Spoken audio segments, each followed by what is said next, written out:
Möödunud nädala kolmapäeval kohtusid siin Kadrioru lossis peaminister Kristen Michal ning president Alar Karis, et arutada Eesti murede ja rõõmude ning Ukraina abistamise üle. Sellest kohtumisest sai aga poliitkoridorides alguse pommuudis. Nimelt olla Karis andnud Michalile soovituse välisminister Margus Tsahkna välja vahetada. Välisministeeriumi ja Kadrioru lossi vahelt jooksis must kass läbi vähemalt näiliselt presidendi riigi visiidi ajal Kasahstani. Sealne suursaadik Jaap Pora soovitas presidendil võtta oma kõnest välja Ukraina toetamist puudutav osa. 1,5 kuud hiljem vabastati suursaadik ametist. Tsahkna on avalikult väljendanud ka oma pahameelt seoses Karise välispoliitiliste väljaütlemistega viimastel kuudel. Olgu selleks siis seisukoht, et Ungarit tuleks toetada Venemaaga sõlmitud energiakokkulepetest taganemisel, see, et Euroopa Liidu esindaja peaks istuma rahukõnelustel Venemaaga ühe laua taga või et Ukraina peaks ise ühel hetkel otsustama, kas ta on valmis oma territooriumi rahu nimel loovutama. Tsahkna on öelnud, et tal ei ole huvi vastata küsimustele, kas Eesti on Ukraina tagant ära liikumas ning absoluutselt kõik peavad hoidma välispoliitikas ühte joont. Kas president siis andis teile suunise välisminister välja vahetada? President selliseid suuniseid ei anna ja see kõlakas ei tulnud Kadriorust. See kõlakas tuli ikkagi Urmas Reinsalult, mille avaldas ERR-i portaal, sest Urmas Reinsalu ütles, et ta oli kellegi käest seda kuulnud. Ta oleks võinud öelda, et sinise suusamütsiga mees läks mööda ja ütles mulle. No, eks see kuulujutt ikka on. Reinsalu jääb endale kindlaks. Selline suunis anti ja tema kuulis seda ühelt parlamendi liikmelt.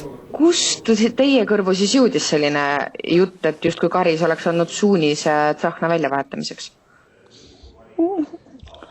Informeeritud allikast. Presidendi ja peaministri kohtumise sisu.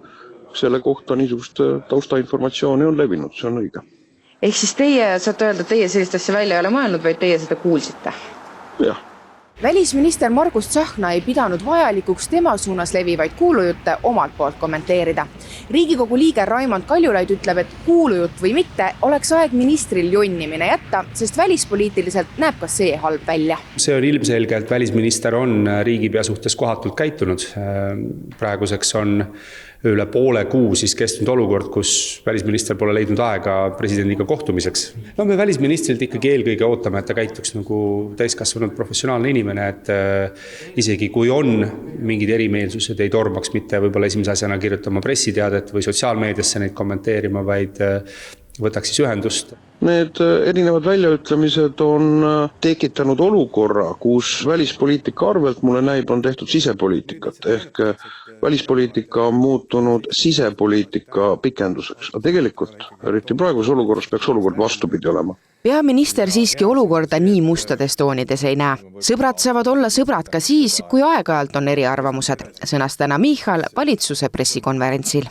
Eks presidendi ja välisministeeriumi sellisesse rolli ongi teatav selline särin kokku või sisse kirjutatud, et teatud piirini on see isegi mõistetav ja debatt peab käima, et aga oluline just on see sama printsiip, mida me oleme kogu aeg Eesti riigis hoidnud, et välisjulgeoleku poliitikas välja ühel häälel ja seda me püüame hoida. Peaminister on siin andnud sellise õige sõnumi, et juhul, kui on vaja kuidagi seda koordinatsiooni parandada ja sellesse siis rohkem panustada, et siis valitsus on valmis seda tegema.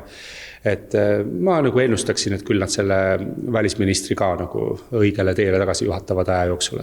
Urmas Reinsalu seisukoht on muidugi muutumatu. Maha Tsahkna ja maha terve valitsus. Siinkohal ei ole tegemist uudisega, mida Michal varem kuulnud ei ole.